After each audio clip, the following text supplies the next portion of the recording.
Vam començar a treballar les coses comencen a treballar i s'aproven quan estan ja fetes, per tant portàvem treballant ja gairebé un any abans que s'aprovés, que passés pel Consell de Govern del mes de juliol. Aleshores, en compliment d'aquesta llei, també perquè cada vegada ens trobàvem més en casos d'aquest tipus, vam decidir fer una normativa pròpia per regular aquestes qüestions.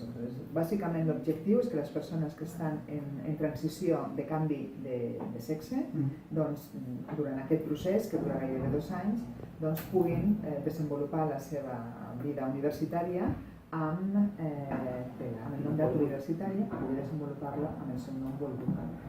Això afecta tant als estudiants com al personal docent investigador i també al personal d'administració i serveis, al PAS, per ells, per tota la comunitat universitària, no només pels estudiants. A tots els campus entenc? Sí, a tota la universitat.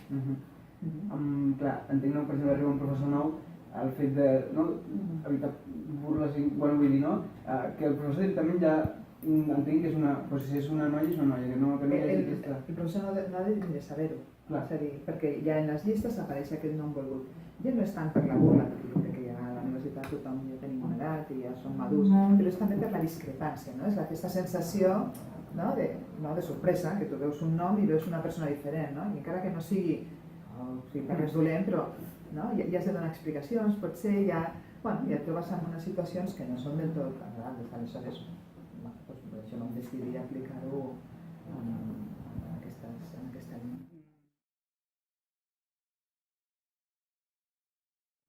Entenc des d'aquest curs, oi? Sí, una persona. Una persona ja ho està fent servir. Si per una persona ja haurà més problema. Tenien casos previs, Tenien casos previs que no van poder gestionar.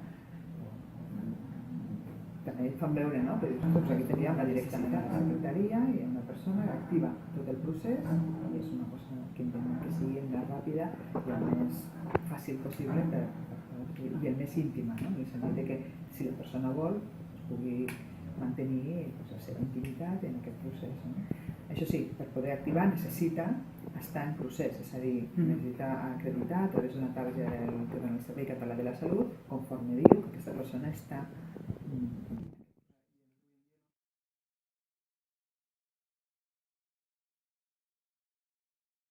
Efectivament, aquesta és la idea, que puguis sentir-te còmoda i dins de la teva comunitat, que és la comunitat universitària, almenys en aquest àmbit.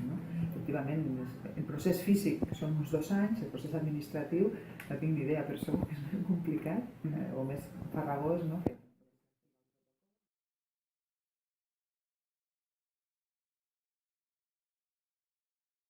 que continuem treballant amb aquesta, amb garantir que la nostra comunitat sigui el més harmònica possible, que tothom s'hi senti el més a gust possible, que sigui quina sigui la seva orientació, sigui quin sigui el seu gènere, les seves capacitats. És una línia important per la URD garantir i mantenir aquesta bona harmonia perquè la gent pugui desenvolupar la seva tasca el millor possible, no es contenta. Ara vamos a tomar una